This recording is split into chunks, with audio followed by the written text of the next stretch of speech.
Hello and welcome to the Southbound Sports Show. I'm your host, Richie Leahy, here with my co-host, Maddie B. I realized I normally stumble through that, so I'm trying to make it better for my own personal pride. Talking a little bit in the pre-show about workouts and West Point entrance exams, I guess, what it would be called. So make sure if you want to check out the live show, see the full thing, you can go on YouTube, go live Tuesday nights at 9, other than last week because of the hurricane. But we're going to get back on schedule. Big NFL weekend. So we're going to go back to our normal NFL stuff first. I was going to hit the Steelers first, but I want to talk about the Cowboys choke job because now it's being billed as like the biggest upset of all time in the playoffs. And I know that the Packers were a 7 seed, but realistically, I think I talked about on the show last week, I had a good feeling that the Packers are going to win anyway. So having it be magically, oh my gosh, that's the worst upset of all time, I think is a little bit over the top for me. I feel like people haven't watched the Packers, and I mean, Aaron Rodgers isn't there. They haven't been getting enough press. I've been talking about it. It seems like it comes down to coaching. If coaching opens things up, the Packers could be unstoppable. Half the time that they lost, they limited themselves. Didn't throw the ball downfield. Played like, oh, I'm afraid Love's going to turn the ball over. Let's not do it. Maybe it's a little bit related to Christian Watson. He's back. I don't remember him making like really any big plays, but they were throwing the ball over. So maybe he stretches the defense enough that it opens other things up. But come on, Cowboys. I get that it's a big upset. You're at home. You've been playing better at home all year. Just a loss. Wanting to blow up the team and the coaching is crazy to me that they're ready to turn it over to like Dan Quinn. And how is Dan Quinn like one of the most sought after coaches? I don't get it. Well, the impression was that Dan Quinn's been interviewing for all these other jobs, that he was distracted and like not prepared. But it wasn't even the offense, it was the defense for the Cowboys. What the offense ended up putting up like 30-something at the end of the game. But if they would have stopped the Packers at least like one time, isn't he the offensive coordinator? Or is he the defense? I think he's defense. Oh, so maybe it doesn't make sense. I was thinking he was offense. But even then, the Cowboys aren't known for their defense. Like, I thought that... I mean, I'm thinking about it, and I know that he was the head coach of the Falcons. I was thinking they're an offensive coach because of the Falcons. You know, they only drafted offensive weapons. For him to be the defensive coordinator... And I didn't even think one time that the Dallas was a great defensive team. It makes me think that he shouldn't be sought after like that. Why? What did he? What is his claim to fame? The Legion of Boom? No, he was a little bit before that. Well, he did. Oh, he did come back when Shanahan was his offensive coordinator. Then Atlanta was decent, but again. They ended up not holding the Patriots in with the 28-3 lead. He's the defensive guy. How's he not do that? That's what I don't get if you're the Cowboys. Their offense is great. I get it. Why would you turn over the reins to the defensive guy that gave up 40 points to the Packers? Like... explain it to me. I just honestly don't get it. Yeah, it doesn't make a lot of sense. Because even him for other jobs, everyone's like, oh yeah, it's great. Dan Quinn, he's interviewing everywhere. Awesome. And I'm just thinking, it doesn't like, I get that people are interviewing at different times and you have all this, but they scored 48 points. It wasn't like they were scoring them in the end. Like in the second and third quarters when they scored most of their points. They scored 20 points in the second quarter. Basically put the game out of reach. I know the Cowboys scored 16 at the fourth quarter, but they weren't coming back. The Packers won 3 of the 4 quarters. And the Packers still scored in the fourth to make it only like a 1-score difference or whatever. I guess it could be 1 and a field goal because they went for 2 or whatever they were doing.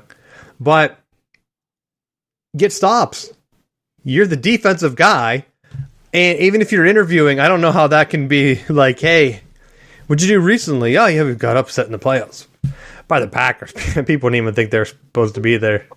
Like, I don't know how that wouldn't come up in the job interview. And honestly, I know that they do the coaching search now. I'm a little bit surprised that the NFL doesn't put a weight on it until after the playoffs, right?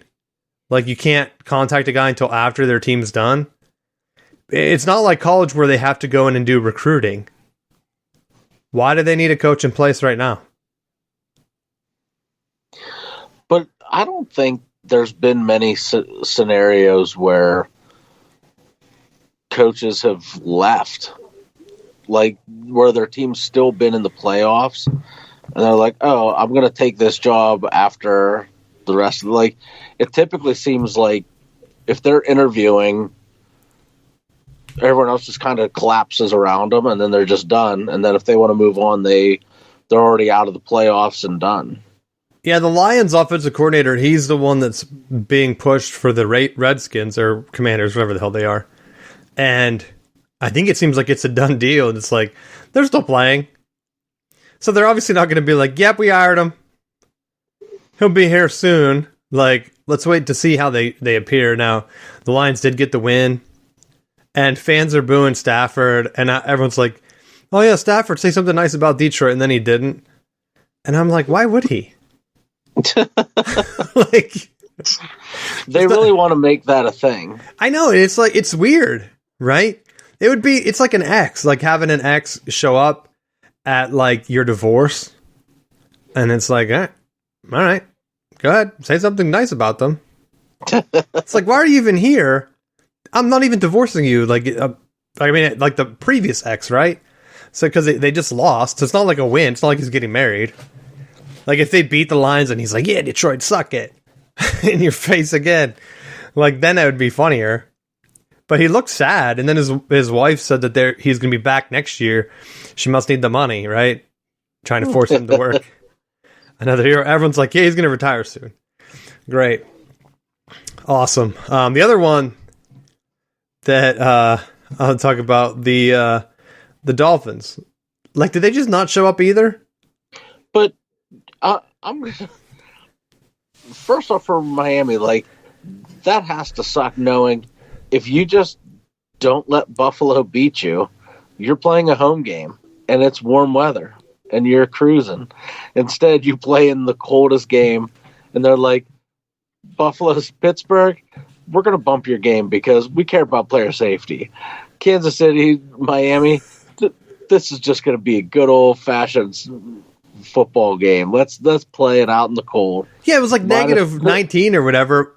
Andy Reid had ice on his mustache. So it's like so cold out that he has ice on his mustache, and yet they don't even do anything.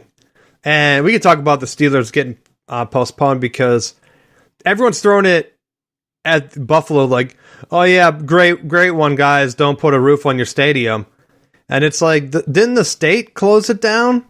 It wasn't like the NFL wanted to, and everyone was saying they should have just moved it. Like, no. Where are you going to move it to? Pittsburgh? That's BS. If you're a Bills fan. Well, there was speculation they were going to move it to Cleveland. Even worse. To be a neutral site. Even worse, that's just right across the river or whatever, the lake. Right? They're pretty close. What's the difference? Just have it in Buffalo. The weather in Cleveland, they're still doing school delays and stuff all week anyway. So you can't tell me that it's 100% better there. Like, they were just trying to screw Buffalo out of the game. Let them play it. Don't even delay it. I saw a bunch of people complaining about, well, if I paid $100 and I had to go shovel snow from my seat, it's like, then don't pay the $100. Stay home. Don't go. It's an entertainment event. Rain or shine. Like, I would rather, I mean, heck, I talked about the concert getting canceled on us. I would have rather been in the rain at the concert and had the show. And if I'm miserable, whatever, I could easily go back to my campsite, right? In Buffalo, if you don't want to go out, and I know they kept saying people died last year, yeah, in the snow. They didn't die at the Bills game. Like, the game was clean, or the field was clean, and they had that game. And I'm just like, I'm watching it, and I thought, how awesome would it have been if there was a snowstorm and the Bill Steelers ended up being like 6-3. It would have been fun to watch. And like I said, all the NFL had to do was like, hey, we'll refund some tickets or whatever if you can't go. Or what did they do? They let people claim whatever seat they wanted this year? Isn't that what they did on the regame? I think that's what I read. I don't know if it's true. But they said it was the first time that you go into the stadium and you could pick your own seat. Yes. And you also had to clean it. First serve. Right? Yep. Just do that on Sunday. Say, hey, guys, we're going to have the game. And just Can you imagine if you're doing that, though? Like, how bad people are going to get stampeded? They had that. They tried to do that at the Michigan whenever we were having like issues with people not going. They tried to do that with the student section. I can't remember what year that was, if it was the Coca-Cola year or not. But they had like a large trolley and people were just outside just trying to get hammered in the line. And I'm like, guys, you're going to have to use the bathroom. You know they're not letting us in. And like then you're going to be fighting for your spots. And it was like a mad rush of down like 800 flights of stairs to get down low. But it's like, all right, I get it. In the Buffalo, you're going to clean your seat off. You're not going to go. We're not going to really worry about it because you're going to be too cold. You don't want to be down in the front because the wind and stuff. You're going to be the colder. You want to be kind of packed in. I've been at cold games, but I think like if I spent an extended amount of time clearing off the seats in the area near where I was going to be sitting, and then like I go to the bathroom or I go to the concession stand, I come back and somebody else is in my seat, they may be getting punched directly in the face. But I don't think people would move. People are creatures of habit, dude. They're going to go to their spot. It's very unlike people to like want to move out of their ticket. I don't know if I talked about this last year. We went to the bowl game last year. I know we talked about going to the game, my buddy and me. And all around us, empty seats. I'm standing up, right? We're down in the lower section because I'm at the game. I want to stand up and cheer. Some lady behind us calls security on me.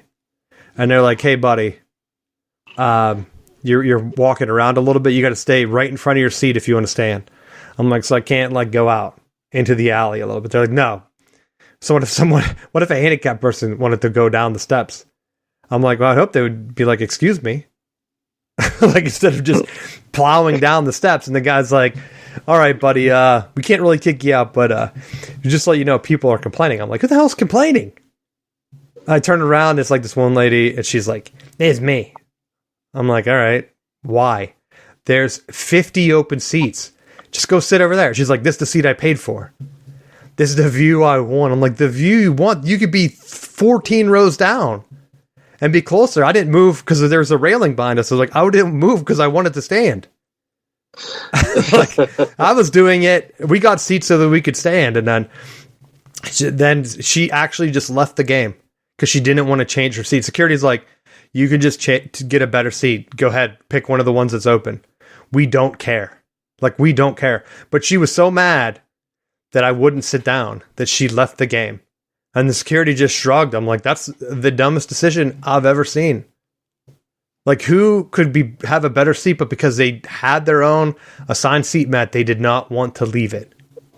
That's what would happen if people had their own seats. They're going to clean it off. It's going to be like a piece of them owns that seat. They're not going to try to steal your seat.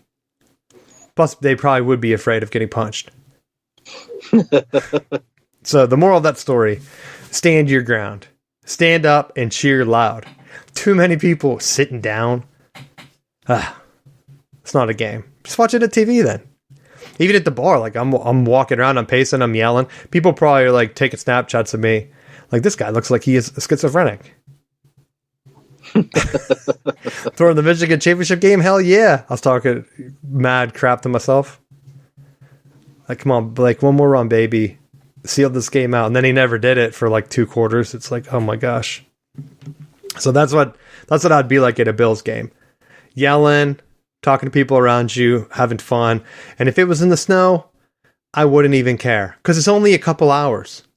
People are making it seem like, oh, if we get out there, we're going to be stuck. Like, yeah, maybe if you don't have good transportation or whatever and you're driving 8 hours into a snowstorm, maybe it's best for you not to attend. And I think they were doing refunds or whatever. I don't even know what they did ticket-wise. Just have it. Don't care. Steelers fans complaining. Also don't care. Everyone's talking about Rudolph. I knew he would do nothing. Like, are you serious? That was like, what, 21-0, and then the Bills just sat on it? And the Steelers tried to claw back? It was over. They were never winning that game. And then Pickett didn't come in there. Thank God, Matt, his tiny hands didn't touch the ball in that cold. Ball would have been slipping out everywhere. It's not like didn't Pickett fumble and Rudolph threw an interception or something in the end zone. It's like, that doesn't matter. At least he didn't have tiny hands out there flipping a ball around. What were your thoughts on that game? Did you cry? I just thought it's what we've come to know of as Steelers football, and it's extremely frustrating to watch because every year it feels like they're making progress and they're making adjustments to the roster to put themselves in a position to succeed. And at different points, it feels like it's different stuff.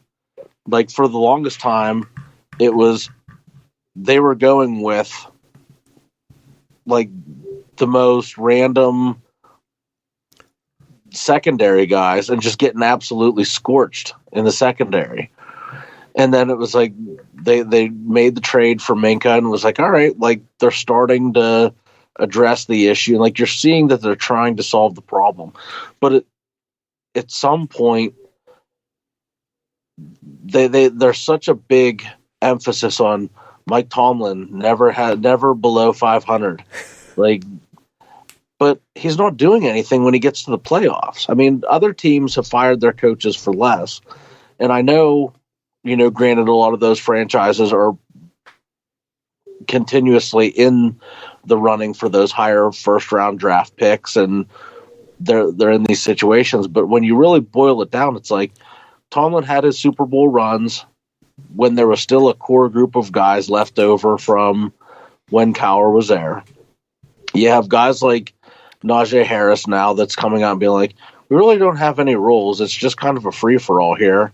And, I mean, for as much as Pickens has been in the media for, like, going crazy and going back through the list of diva receivers at Pittsburgh that rose to stardom and then left and, did their own thing, it's like the window is now to potentially put this together. But I just feel like at this point, it's the offensive play calling. Like they have two different guys putting the plan together and calling the game. And for as many innovative minds that you're seeing right now, Pittsburgh ain't it. Pittsburgh, to me, watching them, there's no central drive to be better. They're just like a mediocre team. It reminds me of like a college program that's kind of like they're getting 10 wins and they're like kind of like Penn State, to be honest, where it's like, we got our 10. Great for us, buddy. And then they're just complaining about other teams that are like trying to win. And they'll be like, we're held to a higher standard, guys. Well, that'll never be us. We don't need to be doing NIL or like whatever the hot thing is. They that's just their excuse. Like, we'll never do that. We'll never win. And then the Steelers, it's the same thing. Like, got winning record. Now it's going to come together. I think winning that one wild card Super Bowl kind of poisoned everybody to be like, yeah, I'm just going to go ahead and wait for the Steelers to turn it on. And then they never turn it on. And they're just there. And they're not even winning in the regular season like the Cowboys, because I think the Cowboys had 12 wins in like 3 straight seasons now. The Steelers, and I know they're getting bounced early, but the Steelers don't even have the regular season success. Still losing to losers, get in the playoffs, and you have no hope. Because like I knew there's no way they're winning that game. People were begging for it to snow just to give them a shot. That's how bad Pittsburgh has gotten. But they have no future. They tried to get a new quarterback how many times under Ben? Didn't help them. Every year it's like, got the quarterback of the future. Oh, Ben's not helping them. Oh, yeah, they give them in a game, they suck. I'll get rid of them. All right, we got the next one. Got the next one. But I always feel like it's to a team's advantage to try to do that and go through that cycle. And I think you saw New England go through that. Like even when Brady was there, you had Jimmy G come through, you had Matt Castle come through, you had like all these other quarterbacks that I feel like you have to be trying to develop the next one while your first string is in place. So that, like, even looking at the quarterback prospects right now, there's not a quarterback that I would draft in the first round that I'd be like, oh yeah, this is definitely day one plug and play starter. Like, I think a lot of these quarterbacks now, because they're transferring around, the schemes are being like, they're not able to have as much depth to their college playbook. It's taking them longer to learn their NFL ones. It seems like that I feel like there's a steeper learning curve that college quarterbacks have to face now, assimilating to the pro style game. And maybe that's the route that they go. If you take a late round, 4th, 5th round, and you just draft a quarterback that if he doesn't pan out, it was a 4th, 5th round pick, no harm, no foul. But if you do happen to catch that player that maybe helps be your face of the franchise for a decade or more, you still have you have options. See, CJ Stroud right now is playing lights out, and everyone's talking about how he was like a sure thing, but no one really thought he was a sure thing. He didn't really show up in the biggest games in college. He didn't ever beat Michigan. They didn't really win in the playoffs. I know they almost beat Georgia, but it's like if he makes one more pass, they do beat him. I know they missed a field goal to lose, so he did almost enough, but he just kept coming up short, and his wide receiver group in college was like the best of all time. So it's like, all right, well, now he's coming in and everyone's making fun of the Bear, or no, who picked ahead of him? It wasn't the Bears, they had Fields. It was, crap, which guy came first? The Panthers with Bryce Young. Yeah. So they're like, down here, everyone's saying, well, should have drafted Stroud, sure thing. It's like, no, he had a roster that was 100% better than everyone else in college. And maybe right now, just having him get hot with like Nico Collins, putting up tons of like yards, seems like they can cover him. Maybe that has a little bit to do with it. If you have a guy that can kind of stretch the field like Patrick Mahomes had with Hill, where you can just start to get confidence in the deep ball, opens everything else back up. And I wonder, like with Pittsburgh, it seems like they get guys that are home run threats, and then they're like, but we're not going to use you ever. Ever. But, you look at like what Andy Reid was able to do. He was in Philly for how long and just struggled to get him over the hump. And it took getting canned and going to Kansas City that he was able to work out whatever issues he had. But look at how the Steelers the Super Bowl play call, though. They handicapped themselves because, and Andy Reid used to do this in Philly. The only receiver that I remember Philly really opened it up for was T.O. in that one Super Bowl when he went ham. Because seemed like it was the only guy that they trusted to throw to. And the Steelers are the same way. since Antonio Brown. If you watch like Tyreek Hill when he was with the Chiefs, he was getting a lot of deep passes like over the middle of the field. And that's what we saw with Nico. Like he wasn't getting, oh, we're only going to take a deep shot if you're running within 6 inches of the sideline, buddy. Making sure that if you're not going to catch it, it's going to be out of bounds. Where it's like, we're going to give you deep shots over the middle with CJ Stroud over and over again, and it really takes the top off. Because some of them you're like, well, I can't really bite down on this run or this other tight end coming across because I will get burnt. Well, and I think you kind of jump to where I'm heading with this, is that you have Andy Reid calling in Kansas City. You had McDaniel with the Dolphins. You have Shanahan with San Francisco. With Baltimore's OC coming in from Georgia. Monken, yeah. Like there's offensive styles that there's some innovation to building on base run plays, screens, like delays and crossings and different things to get guys in space. You see Pittsburgh's like they still have this remnants of we want to be a smash mouth team and we're gonna run power football, and by all means, I think that is a good aspect to have, and it's a winning formula. But you have to have some other wrinkles and some answers.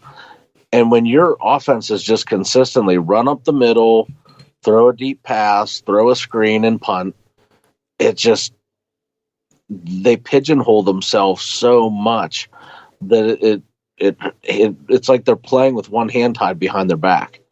And it's just, it leads to a really boring game as a fan because you're like, well, if they don't throw this 30-yard touchdown pass, like then they're not going to get a first down. But see, that's the thing with Tampa Bay with Baker last night. He was passing the ball all over the field. Random people that I never heard of making catches. And then everyone kept telling me how bad their run game was. Rachaad White had a pretty good game. And I thought, this is like, has to be painful for people like in Cleveland. When even with Flacco, they couldn't do anything against Houston of all teams. And I know that maybe Houston just had their number for that one game. But watching Baker, oh, we know you took us to the AFC Championship game. Sorry, buddy. You're not the future. We're going to trade our whole future for this other guy. Oh, didn't work out, huh? Oh, we're bringing Joe Flacco. Maybe he'll save us. And everyone's on the Flacco hype train. Meanwhile, Baker's still alive. He's the only one. And I remember people joking about Pittsburgh. Pittsburgh get Baker real cheap. It's like, maybe you should have. Maybe you should have. Because I was high on Baker. I've been saying it. I'm waiting for him to kind of take over. And if he makes it all the way to the NFC Championship game, then I think people have to talk about him maybe being a little bit like decent. Everyone's kind of like, well, the team's really built for him. It's like, who? Like, Tom Brady's not there. And Baker learned enough from him that they have 5 receivers like he had at Oklahoma, and he can just run around. Well, that's why he's passing. Like, their leading receiver was K. Dot. No one had over 100 yards. Where the Eagles had the opposite, where they're like, Devonta Smith, you're getting all of our passes. We're not throwing to anybody else. Except for it was like early in the game, and he threw a perfect pass and went right through Mike Evans' hands. I was like, oh, he's in playoff form, just dropping wide open touchdown pass. Like, I know, and then they always put the graphics up about how great he is for them. I was just shaking my head. I thought, oh my God. That just absolutely infuriates me. I'm like, why do we keep hyping him up? Every game that I've watched of him, he drops at least 5 passes. He only had 3 catches. He did have 7 targets last night. And I thought, that's what you need. The hype is what gets people off. Then you just check down to the tight end, and that's it. That's the game. Run it in the middle. He breaks a couple tackles or whatever. And then Baker ran for only 16 yards. He did 2 scrambles. That was it. But the Eagles fell apart. The Eagles were my pick to win the Super Bowl, and they were in top form until about a couple weeks ago when A.J. Brown started complaining. And it's very clear. I know he didn't play because he's hurt, right? It fractured the locker room. So much so that Kelsey's brother, whatever his name is, he's retiring, they said. Yep. He's like, I'm giving up. I don't need to be a part of this. It's like you have a team that was so close, you would think that they would want to do like a revenge tour, do something to like really get everyone hyped together, and they're like, nah, let's blow it apart. I watched Julio Jones get killed on that one reception. I was like, I don't even know he was still with them. So, Eagles, Steelers, both Pennsylvania teams out of the playoffs. Detroit's moving on. We talked about that, but now they have to play Baker. So, Detroit, Tampa Bay, who do you have in that one and why? I just want to see Detroit win. Just because Campbell's doing all the things that I think Pittsburgh could have done and just choose not to. And they could. I mean, he's basically just teaching the guys to be hard-nosed. Steelers used to be that. Now they've reverted to, it's Steelers way. Steelers way. We're, doing it, hyping it in, That's how we do things around here. What are the next games? What even is it? Is it I know the Packers play the Niners. So for that one, who do you have? I'm going to go with the Niners. Just go with that offensive firepower. See, I saw some stats where if a team comes out on fire in the first round that's a low seed, they usually choke the next game. But I don't think the Packers should have been a super low seed because they hamstring themselves during the regular season with their play calling. So honestly, they should have easily been a 10-win team, if not 11 or 12, and instead they're sitting at 9-8. Now they have a poor road record, which is why I would pick the 49ers, but just for the sake of it, I'm going to keep rolling with the Packers. I think that if they come out on fire, it's going to be awesome. The key X factor is McCaffrey. Dinged up McCaffrey, where he barely plays, or are we going to get fantasy champion McCaffrey? What do you think? I think you get the healthy one. Because that's the one, that's the key. If he plays and he's healthy, the Niners are basically unstoppable, at least for the NFC side of things, I think. I think a Niners-Lions championship game would be great. They definitely don't want a Packers-Bucks championship game, which would just be hilarious, right? Jordan Love versus Baker Mayfield. I think if you're a Lions fan, you also don't want to see the Packers. Because could you imagine Lions getting so close and then, here's Packers with their new quarterback going to the Super Bowl? I think that would be the one that would be hard to swallow. Everyone's celebrating the Lions win, but realistically, how this weekend goes plays into account how the season, like how it ends. How does it feel for the Lions? Because, same for Michigan. If Michigan would have lost to Washington, knowing how close they were to a championship, even though they beat Bama, beat Ohio State, it's almost like the loss to TCU last year. Like, we lost a team we shouldn't have lost to. If the Lions lose to the Bucs or lose to the Packers, you have to think they blew it. Not saying they should be shooing for the Super Bowl on that side, but they're one of only, 3 teams left that have had 12 or more wins. It's the Lions, Niners, and then, of course, the Ravens with 13. So the Lions could potentially be a favorite the rest of the way. They're a 6.5 spread against the Bucs. And the Bucs are the same thing as the Packers. Historically, if a team plays out of their mind and upsets a big seed, they're usually content with that, and the next round they lose. I feel like the Buccaneers have a better chance of that happening. Just because it seems like some of their guys, like you brought up Mike Evans, they just seem like they don't care. And they've already won a Super Bowl with Tom Brady. So I feel like it's going to be hard for Baker Mayfield to pump those guys up. But maybe I'm wrong. The Packers are so young that you don't know how they're going to react, right? They're the youngest team in the NFL. Bucks have a bunch of savvy vets that could just be packing it in. On the AFC side, though, Ravens and Texans. I was leaning towards the Ravens going all the way. But, as you brought up earlier about the Cowboys DC interviewing, there, Mike McDonald, Michigan's old DC, is the Ravens DC now. He's been interviewing, and he's the favorite for a couple jobs right now. So is he really going to be prepared to stop CJ Stroud?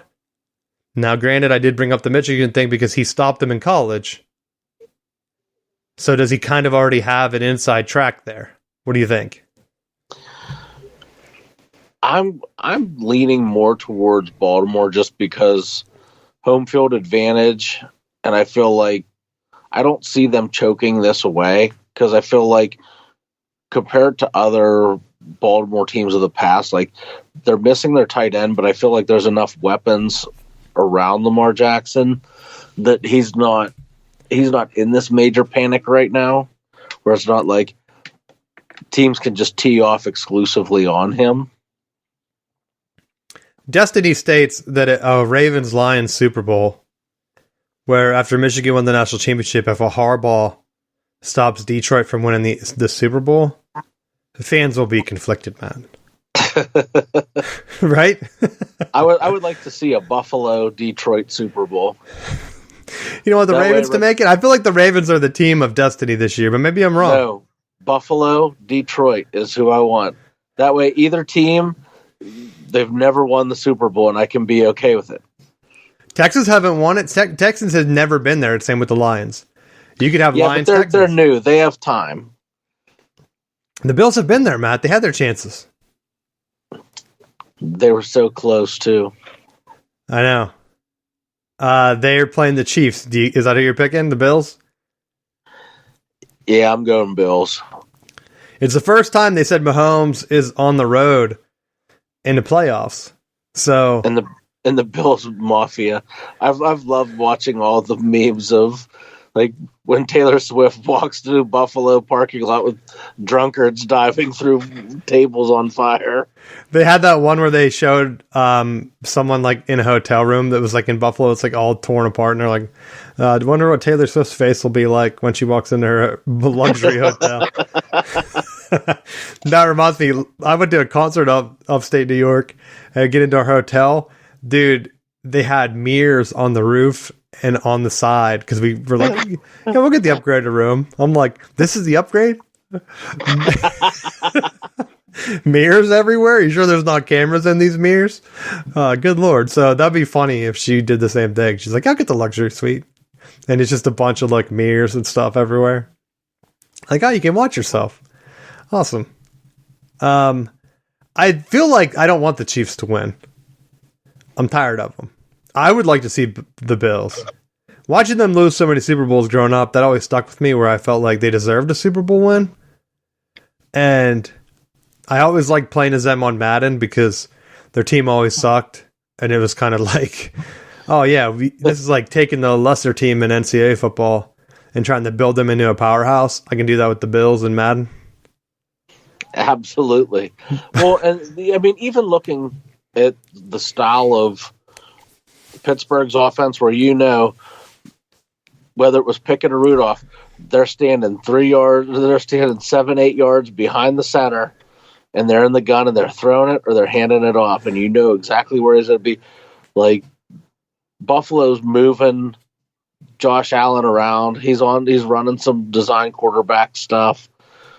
Like there weren't a lot of tee off and blister him stuff. Like they were protecting him on some of the runs and rollouts, but it's like move the pocket, move him in space, give him opportunities to let guys get downfield and not be predictable.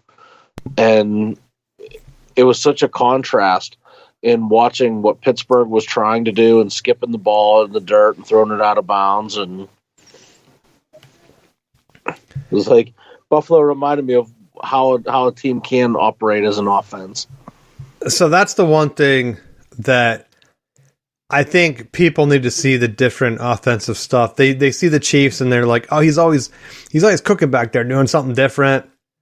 running around, throwing the ball, where it seems like with Kelsey dropping 100 passes a game because he's distracted, it's perfect to get some new teams in there. Get the Bills in there. The Texans, I think, would be a crazy upset. But the Bills are the favorites, so it wouldn't even be an upset. I feel like the Chiefs are going to win, though, so I'm going to have to stick with them. As much as I hate it, I'm thinking, did I even pick a Lions-Bucks pick? I'm thinking it would be Chiefs, Lions, Ravens, and I'll stay with my Packers. Which would be a crazy next weekend, because Lions-Packers would be a rivalry game for the championship. That would be hyped up. And then Ravens-Chiefs will be hyped up just because the Ravens are the best team. And so will Patrick Mahomes get it? But we'll see what happens. I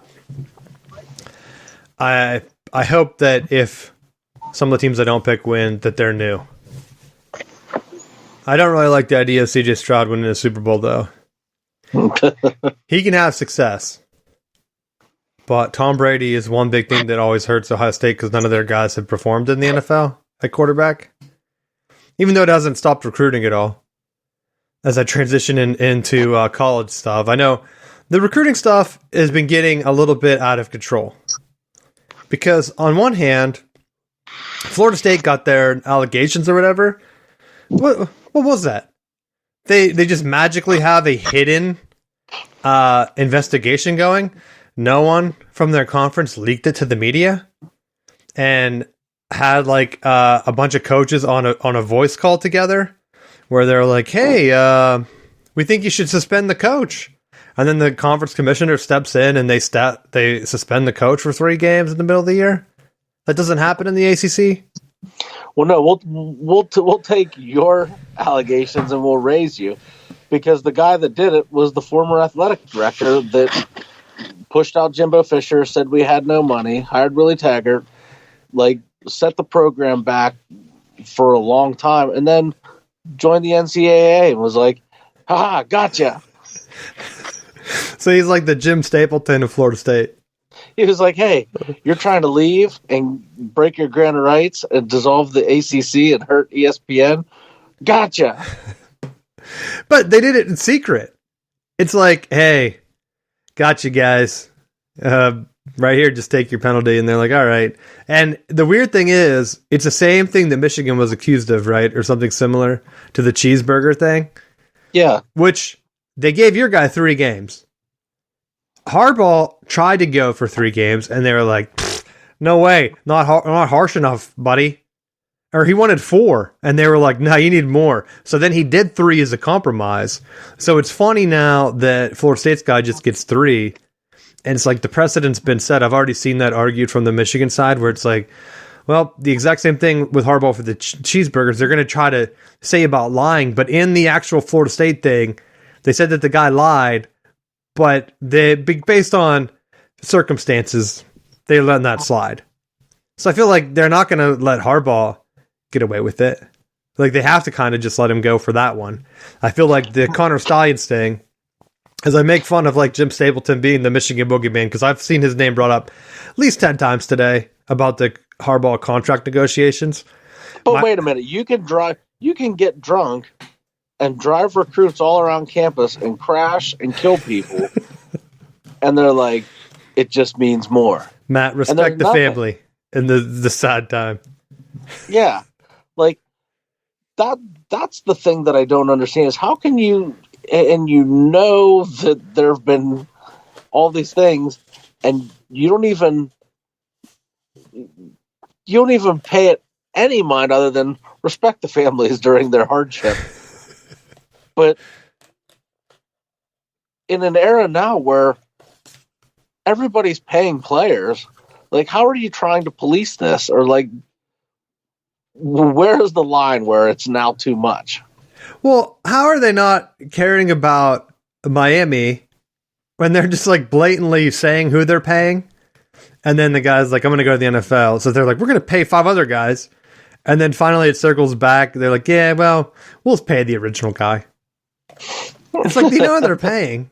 It's just kind of crazy. Same with like Georgia, Ohio State, Texas is doing like Lamborghini shows where people get like Lamborghinis for showing up, and it's like, all right, awesome. Is it helping you win games? Like, nah, not really. Still choking against the school like Washington in the playoffs. Probably would have been a better game against Michigan. I thought it was a joke that people were like, Texas-Washington, real national championship. And it's like, you didn't watch any Michigan games, have you? No, hell no. We don't need to. Don't need to. High-powered offense like Texas. Texas is back, baby. Matthew McConaughey was there. He told us. We listen to Hollywood guys all the time. They're always right. All we know is Texas is back. They're going to be the top team. And it's like, all right. Keep paying for guys. Don't have like... Just have mercenaries, it seems like. Ohio State getting guys from like Ole Miss that Lane Kiffin like threw under the bus after hinting that the guy was looking for a bigger bag. And magically, Ohio State just gets him like the next day. So it's like Ohio State probably offered him, went back to Ole Miss, and they're like, get lost, buddy, we don't care. And he went and signed with Ohio State. Same with the Georgia thing. That was clearly a setup. I read the Florida State allegation. The guy entered the portal almost like a spy. Like Georgia told him, hey, we need to figure out how much Florida State's offering because they're getting a lot of guys recently. I need you to go ahead and enter the portal. Go take a visit there. Immediately he takes the visit, comes back, withdraws from the portal, and then reports Florida State to the NCAA. So they 100% did that on purpose. Michigan, in the Connor Stallions document, they alleged Ohio State did something similar, where a recruit pretended he was like down between Ohio State and Michigan, and reportedly like brought, like his dad came and was like filming a bunch of like practices and stuff. Big Ohio State fan, and then magically went back to Ohio State with all that footage. And they're like, what the hell? Like, you can just do that? Like, fake commit and then flip to the school? So, that was one of the things where Connor Stallions in his, like, past manifesto said that they were suspicious that Ohio State was sending recruits up there to get footage. And, like, so when they would come, they would use, like, fake signals. And then when the guys would decommit and go back to Ohio State, they were bringing, like, bad intel. And they said that that's why Ryan Day was, like, so upset about it. Like, they knew that one of the athletes or someone that moved, probably one of the past coaches, had access to their Google Drive. So he just filled it with a bunch of fake signs. And that's probably how Michigan got the long touchdown runs and the long scoring drives against C.J. Stroud, remember? Everyone was like, asterisks, you can't have that many big plays in a game. I would laugh if that was the real reason why, is because Michigan had like this Marine guy putting fake signals everywhere for recruits and people to steal, and then using them in game to break long touchdowns. Because that's the game. 2021 is the first time, or no, it wasn't 21. It was 2022, where Ryan Day said he changed all the signs up, right? And that's the game where C.J. Stroud and Ohio State looked better. It was in the shoe, and all Michigan's scoring plays were like long, wide open touchdowns. Like Donovan Edwards just running through an all-out blitz for touchdown, like 80 yards, 85 yards or whatever. Then I think the tight end broke free, wide open. And if you told me, hey, they had the wrong signs, I would believe it. I'd 100% believe it. But how could Georgia just send a guy on a fake recruiting trip, figure out how much they're paying, and then report it? And how much is that going on? Because you got a guy that's loyal. There's no way the player can get in trouble. Hey, enter the portal real quick and go see it. I guarantee that's happening. But if you're like, what I don't understand is if you're meeting with one of the NIL collectives, and they're just saying, if you commit, this is a part of a package for you. That's why I'm saying I don't think Georgia sanction. Georgia didn't. Well, the only reason they got sanctioned is because the coach drove him to meet to the collective. It wasn't because they offered him. I guarantee that Georgia sent him there to figure out how much the collective was paying. so that they knew when they reached out, like when Nick Saban retired and Florida State was getting all these Bama commits. And I know this happened before. Like, was it last year or was it this December? It's ongoing, buddy. Well, see, that's what I'm wondering. Like, if Georgia saw Florida State winning the portal and they said, hey, got one of our guys, we need to send him over there and see how much they're offering because they're winning, right? That's the only way they're going to know is if another player goes and gets it, because that's what I keep hearing. It's like word of mouth. Players know what schools are paying, and that's why that's the Michigan excuse. Oh, yeah, we're not gonna have boosters that want to outpay like all these other schools. It's like, nah, I'm pretty sure it has to do with Harbaugh never committing to the school and never doing recruiting. He's just like out there going out on NFL hires and like trying to get the contract to say, we're going to have my buyout only decrease or increase after February 15th when the NFL hiring's done. It's like little weird things like that. Just doesn't make sense. And I remember last year when I said, I don't think like Harbaugh's like really into like interviewing for the NFL, and he went to the Vikings like he thought he had the job or whatever, and then he had like a lot of people from the Vikings organization was like, that's the weirdest interview we've ever had. Like they'd ask him like legit questions and he thinks they're joking and he'd be like saying weird stuff when they're like, no, we really need to interview you, buddy. You're choking in all the big games. This year, it seems like he's going to come in and be like, national champ, don't need to interview. And I wonder if it's going to backfire again. Because I don't even know if he really wants any of these jobs. All of his family is in Michigan. His dad's how old?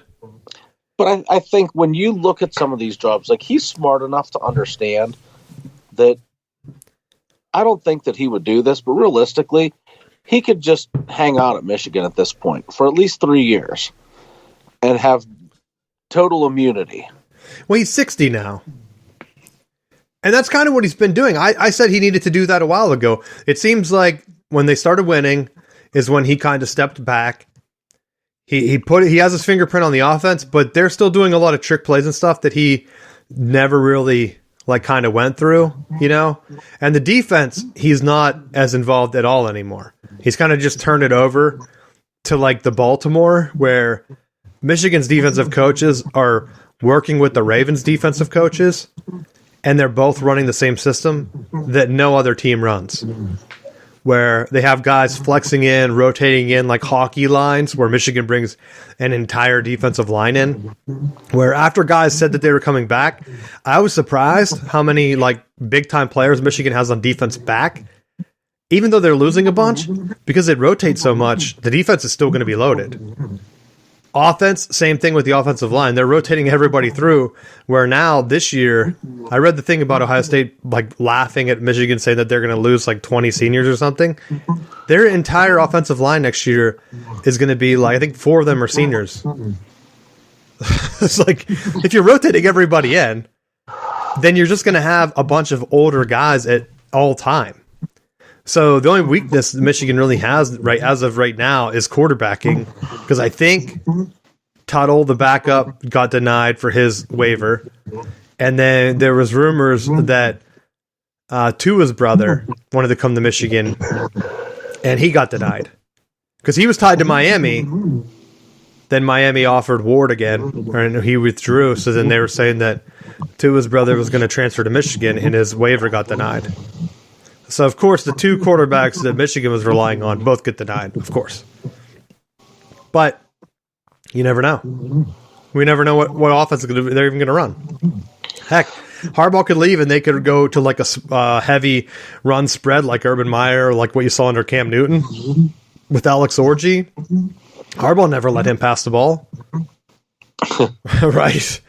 That's why I was joking with you that if everyone's complaining about Alabama guys getting poached, DeBoer, his offense is accurate passing, like Mike Leach. There's no way Milroe's going to be quarterback in that system without making modifications. So I was saying, like, if Michigan just brought in Milroe and had Orji as the backup, where you have two running quarterback type deals, power run, it would almost be unstoppable. They could keep doing what they wanted to do, eat the clock. You have big tight ends and then receivers that just stretch the field or whatever. They have some fast guys. Seems like all that Michigan's been getting is burners. Like, remember Morris that outran all the Alabama DBs? He's back next year. So, like, they could really be one of the most feared power run teams that they brought in Milroe. I don't think it will happen, but that would be awesome. I love the hat dance that went on after Saban retired. And it was like, Mike Norvell would be a great fit at Alabama. Like, how do you justify he wasn't good enough to coach in the college football playoff, but suddenly he's the perfect guy to take over? Like, could barely coach at Florida State, but oh yeah, he's definitely the man now at Alabama. That's why I think it's insane. There's no way that Norvell or Dan Lanning were the first pick for Alabama's job. There's no way. DeBoer was Michigan's number one choice last year when Harbaugh was supposed to go to the Vikings. I kept hearing his name being brought up. And I'll be honest, I was skeptical. I don't even know if we talked about it on the show. Because his years at Fresno State, he was like 12-9 or something. And I thought, oh, really? Yeah, he turned Washington around, but it's Washington. Like, how do I know that they just didn't have super seniors last year like TCU? Then this year, they go crazy. And remember, Alabama and Michigan were fighting over Rich Rod back in the day. They're very much aligned on football coaching. I guarantee you that DeBoer was their top pick. And I've heard some rumors that they might have like gave him a head nod before the national championship game. And I wonder if that was in his head a little bit. That's what some of the Washington fans are kind of upset about, because Nick Saban was apparently going back and forth on it for like a week. There's no way where he came back and said, guys, I might retire for real, that they didn't start looking for a new coach previous week, because they had him there the next day. Remember, the same day, everyone was like, Dan Lanning's supposed to be there right now. And then next thing you know, he's not there. The only coach that was actively there was DeBoer. So I guarantee he was the first pick. It's almost like the joke with James Franklin. So they put out the coaching like odds. First tweet, it's like Dan Lanning, Norvell, DeBoer, and who else did they have? Sarkisian. Sarkisian was never contacted. Well, Sarkisian and Lane, like I think almost all of them were. Lane was probably picked number 2. But I think, like, you look at Jimmy Sexton, he's the agent for all of them. So I mean, because they weren't on campus doesn't mean that he wasn't just negotiating on behalf of all of them. Well, I'm sure he brought it up because that was what was making me laugh. They put the first tweet out with all the guys that were kind of connected to Bama, and then right after they corrected it and added James Franklin. I sent it to my Penn State buddies. I'm like, look, there you go. Agent doing work, baby. And they're like, please hire James Franklin. I'm like, for them to even get that far on the list, because if I was Bama, my first pick would have been DeBoer. I think Kiffin would have been the number 2. Just because you need someone that's going to come into the NIL era. That's what Nick Saban didn't want to do. You'll never convince me, and I've seen a lot of other people make the same argument, but I've felt this way for a while. Nick Saban's only had continued success because of recruiting. He had the number 1 class how many years in a row? And he's only had like, 1 or 2 undefeated seasons? How is that possible? How are you losing to like A&M, like Tennessee and South Carolina? Like when you have the number 1 school all the time. Ohio State doesn't even, I mean, I guess with Urban they did, like losing to Purdue and things like that, but Ryan Day hasn't lost to schools like that. He's only lost to playoff teams. There's no reason that with Alabama recruiting as much as Ohio State does, that they should have been losing to any other schools other than Georgia. Facts. There's no way. And Nick Saban has been doing it for like however many years. So now that it's getting really evened out with players transferring, NIL down, he had to get out. He had to get out because it's going to hurt his legacy if he does the Joe Paterno and Bobby Bowden nosedive near the end, where it's like hovering around 8-win seasons or whatever. They would have been up in arms. Now he can walk away. He was at the meetings. Some of their coaches were going to leave, and he magically showed up at the meetings, and now they're not going to Georgia and stuff. They're big-time recruiters because he doesn't want to hurt his legacy. I think they know there's going to be a transition with DeBoer. That's why I think the Milroe thing, it might not happen yet, but I wouldn't be surprised if he didn't enter the portal like around spring or whatever. Because they're going to bring their guy, and he brought his own offensive coordinator. Domino started falling. Fish was hired by Washington. And he's an up-and-comer. That actually hurts your the Florida Gators, your so-called rivals over there, because I think he went to Florida or something.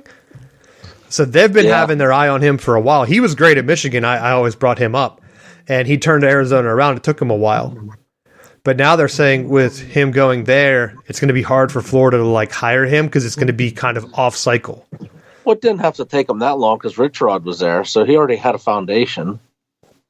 And he's a great coach, you know. Just imagine if DeBoer brought Rich Rod in to run the offense. It'd be great. He would be great with Milroe, dude. Yeah. Then you just fire him after. Hey, we're only here with the players. Then we got to get someone else in here. And the Alabama fans would be encouraging of Rich Rod, like berating everyone. Well, it's like Oregon State's coach. He went to Michigan State, and then after Washington opened up, he put out the thing that he really regretted his decision. And it would have been funny if he just was like, yeah, you know what, I am going to go back to Washington. I don't want to be here. But if you're like a Michigan State guy, you have to be like, what the heck? What kind of jerk says that about our school? He really regrets that he took the job.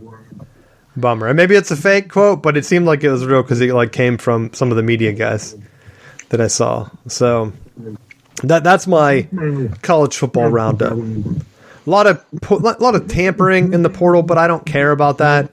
The Harbaugh thing, again, might be for real. Maybe he's trying to force his hand with Michigan higher ups. I gotta give Mike Norvell a lot of credit because he's gone this offseason perfectly. Oh, you want to leave us out of the playoffs? That's fine. We'll just go look at all of the teams who are in the playoffs, and we'll just cherry pick players off your roster. We'll have a playoff team by having a playoff team. But see, that's why he should never have played that bowl game. Because they could have been 13-0, bringing in a bunch of transfers. The hype would be off the roof. I think there's still going to be a sour taste in everyone's mouth next year when they're like, they got killed by 60. But you know what? The only people that are saying that are people that don't matter. Because the people that have watched any of their games understand that that's a completely different team with those opt-out guys opting in for something that was meaningful. And for as many guys that they have leaving, they're replacing with, it's not like they're taking guys from DeVry. Like they're pulling from highly ranked guys that now suddenly have lower ranked star value because they're no longer in the SEC. So are dealing with that aspect. But I mean, it's to me, Norvell has really done well at just getting into the portal, getting guys that he needs to address weak areas, and he has guys leaving, and now you're seeing the cycle where he's starting to hit his stride. And I think it's shifting more with the portal of you're not going to have your top schools hoarding 3-4 of the top quarterback prospects and letting them dole it out. And you may sign, and I think this is where I like the position that Norvell took a couple years ago, where he's like, we want to build relationships with these players, and if they choose to go to us, great. If they don't, then so be it, because what's happening is you're getting this boomerang effect that they're going to these other programs, they're going to pay out potentially more in NIL off the bat. And then it's like they're not cracking the starting roster, hit the portal, bounce over, and then they're seeing immediate playing time and they're seeing success. But now with the expanded playoff, it's going to be pressure on him to actually have that success turn into postseason success. And it's not only him. There's going to be a lot of coaches now where that's going to be the barometer. beating the rival isn't going to matter if you bounce in the first round, kind of like we talked about with the Cowboys. Awesome. But I think there's going to be a grace period with the playoff that if you're in that discussion to be in the playoffs and you're qualifying for that and you're at least getting a bid to participate, I think that's going to be meaningful for programs that at least just to be able to say, because it's the same argument that we're having now with 4 teams. Like, you can negatively spin it to Florida State that, well, you're going to an ACC school, you don't have a chance of getting into the playoffs. Look at what they just did. They went undefeated and couldn't get in. You know, whereas with the 12-team format now, if you go undefeated, you're going to have an opportunity to get your foot in the door, and you can say, hey, you can come here, you can win, and you're going to be a playoff team, and then build off of that. And that's where I think a lot of the people are getting down on like the Big 12, thinking that they have no chance because they haven't like historically had teams that have been close. But with the TCU win over Michigan, like who knows if Michigan would have pulled that out, how differently the title game would have went. And if Michigan wins a close one and then loses to Georgia in a close one, a lot of people would think that TCU is a lot closer. Where watching them get killed, it's like, oh yeah, no respect for the Big 12. Texas, Oklahoma losing, no respect. So now they have a chance to actually prove it on the field, even though they might only get 1 or 2 teams in. That team has to show up and win the game. If they just end up being body bag games for the Power 2 or whatever they're calling them, then that's going to be an issue down the line. And heck, they're saying that Florida State might even announce a move sooner rather than later. So by the time summer rolls around, we might be talking about Florida State in the SEC or the Big Ten and trying to put it out. The last thing I had for the final bell is I put out a tweet. I put together the map of just the TV viewing area where the Big Ten right now is in a bigger footprint than the SEC, which backs up my claims of saying that the Big Ten is going to be in the power move, but SEC got hitched to ESPN. The Big Ten has 3 TV networks, so you could say that TV doesn't matter, but has more population in the states that their schools are in. And I'm not even counting ones that are kind of in between. Like, I don't think I counted New York or whatever. Maybe I did. But you have... what? SEC, all of the South kind of boxed in. You can see the map, how the Big Ten's kind of taken over the country. If they just skip the connecting schools and say, hey, we're going to add a Florida State, that cuts deep into the SEC of having, right now, they don't touch those conferences, which is why Florida State needs to make a move now. They don't want to wait and have the SEC just merge with the Big Ten and then be left out. Because it kind of lines up perfectly to make an American conference the way it's set up right now. But you need to have Florida State get in and then keep the power in the Big Ten to where they start poaching SEC schools down the line instead of having, like, it's going to be crazy if Mississippi State gets a seat at the table and a school like Florida State doesn't. So they have to make the move now. And that's my prediction. I think we'll figure out something soon, definitely by summer. But that's my final thought. You have anything you want for the final bell? Well, just continuing on that, I do think that with the legislators getting involved, the answer is going to come sooner rather than later. And with the stuff that I'm seeing, I feel like the ACC is in a really tight spot because they don't want to get to where there's a discovery and they really start digging into all the corrupt things that were going on behind the scenes with the ACC and that Raycom deal. That, I mean, you could just say that it was a blatant nepotism move. Like, I don't think that they really want to go into those decisions, because when you start looking at it, it's like, you're not acting in the best interest of the conference when you're pigeonholing it and saying you have to also include this crappy side deal into any discussion. Like, we have to have Raycom. Like, why would that be the deal breaker in this? If it didn't have anything other than your son's role is in that broadcasting network. Well, see, that's where I think the SEC is going to be regretting the decision to just go with ESPN. Going with ESPN killed the ACC. Having the SEC come down and say, well, we only are on ESPN now, when they used to be split with CBS, and you could have had a pure power move where it was CBS and ESPN versus NBC and Fox for the Big Ten. Now it's all three of them against the SEC. I have a hard time believing that ESPN's going to pony up for the next one unless they sell the rights to like CBS. But I'm hoping that if the Big Ten nabs like a Florida State now and really has the television content and the viewership, because like we've seen the Michigan numbers through the roof, that they can say, hey, CBS, here's a Michigan-Florida State game, or do you really want to be showing like South Carolina play Missouri? Like at some point you have to make the decision, because I'm sure ESPN's not going to give up the top games to CBS anymore. Otherwise they wouldn't have paid that big chunk.